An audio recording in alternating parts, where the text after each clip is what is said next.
जो होना था वो हो चुका। जो एक जंग की रात थी वो एक मैसेकर बन गई। हर तरफ डेड बॉडीज पड़ी हुई, हर तरफ गूल्स अलनसास फैले हुए।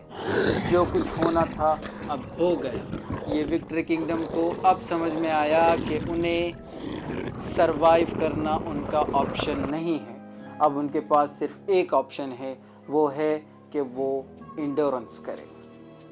आप सबका स्वागत है हमारे चैप्टर नंबर 33 में। आज हम कवर करने वाले हैं हमारे बैटल का third phase of the battle. पहले दो फेजेस में हमने देखा कि अल-नसास और अल-गूल कितनी तबाही मचा रहे थे और ये एक साथ मिलकर काम कर रहे थे इंसानों को ख़त्म करने का। कैसे अल-नसास बीच में से उठकर इधर उधर से पलटकर जॉइंट्स पे अटैक कर रहा था और कैसे गूल मिमिक कर मार रहा था। अब आगे यहाँ पे कितना डेविस्टेशन, कितने मर्डर्स, कितने जनरल्स मरेंगे पता नहीं। चलते हैं हमारे चैप्टर के साथ। वेपन जो रात है वो जंग पर एक साथ नहीं टूटी, वो ऐसी टूटी एक बारीक सी थिन लेयर में पूरा अंधेरा इस बैटल फील्ड पर छा गया है। और जो प्लेन्स थे वो भी पूरे खून से भरे हुए हैं। अल-नसार के ऊपर जो आसमान था वो प्लेन था और उसमें एक भी तारा नहीं था। और ऐसा लग रहा था, हमारा नैरेटर डिस्क्राइब करता है, ऐसा लग रहा था कि जो स्वर्ग है वो उनको और उनके बैटल को देखने से मना कर दिया। और जो एग्जॉस्शन है, जो थकावट है, वो एक वेपन बन गया था। जो सिपाही है विक्ट्री किंगडम के, वो अब फॉर्मेशंस में लड़ नहीं रहे थे। वो अपनी अपनी टुकड़ी बनाकर अपने अंदाज में लड़ रहे थे और उनके शील्ड्स टूट गए थे, उनके स्पीयर्स ब्लंट यानी रस्ट हो गए थे, उनमें कोई तेज़ी नहीं थी। और जो उनके नीचे जो ज़मीन थी वो पूरी स्कैटर्ड, मतलब पूरा उस पर बैनर्स, बॉडीज़ पूरे फैले हुए थे। कुछ बॉडीज़ तो ऐसे थे जिनको आइडेंटिफाई भी नहीं किया जा सक रहा था कि वो इंसान है या कुछ और। अब जो अल-नसास है वो इनके जो इंसानों के बिहेवियर है उसको अडेप्ट कर हमला करे। वो रश नहीं करे, वो अब रश नहीं कर रहे थे, वो जा रहे थे, अटैक कर रहे थे और थोड़े छोटे टुकड़ों में बंटकर अटैक कर रहे थे।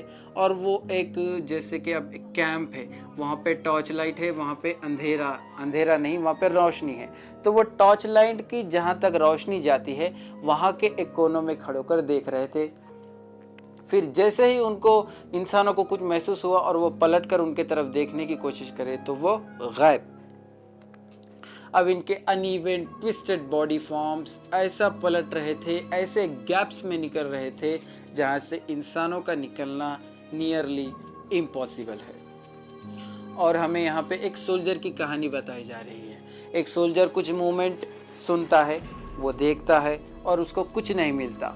फिर तभी नीचे से निकलकर उसके पाँव को स्ट्रक किया जाता है।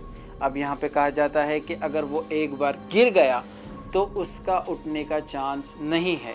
और अल-नसास हमेशा जॉइंट्स पाँवों पे मारकर निकल जाता है। वो थ्रोट को बहुत रेयरली अटैक करता है और हमेशा वो अपने जो भी विक्टिम्स हैं उनको छोड़ देता है कि वो चिल्लाए हेल्प के लिए। किसके लिए ये छोड़ देता है? अल-गूल के लिए। अल-गूल इन स्क्रीम्स को सुनकर आकर ख़त्म कर देता है।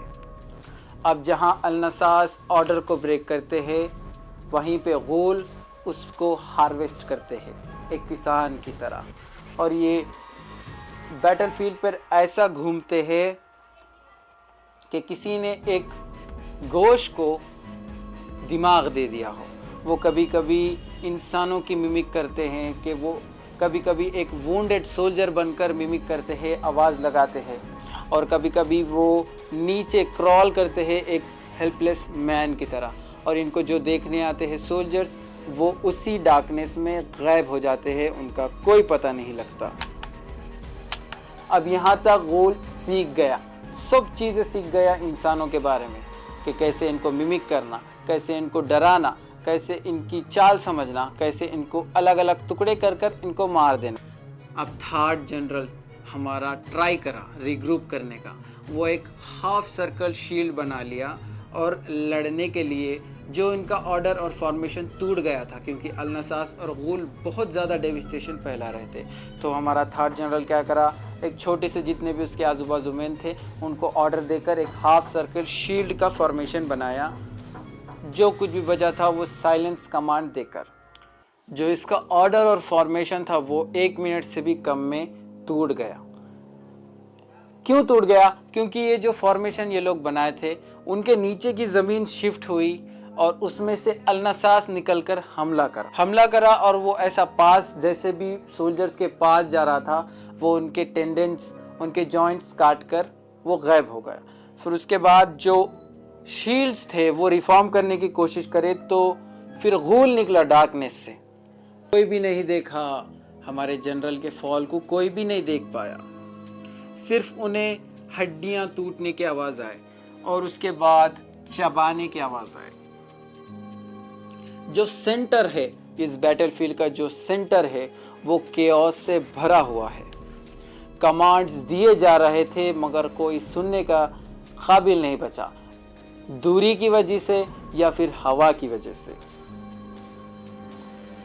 जो टॉर्चेस थे इनके वो बहुत ज़्यादा जल्दी बुझ रहे थे क्योंकि हवा की वजह से। इन सब के बीच में जो हमारा किंग अल-नसार है वो बहुत ज़्यादा बहादुरी से लड़ रहा। थोड़े थोड़े पीसेस इसके गिरते गए और खून इसके मुंह से, इसके कानों से निकलकर इसके पाँवों तक जा रहा था।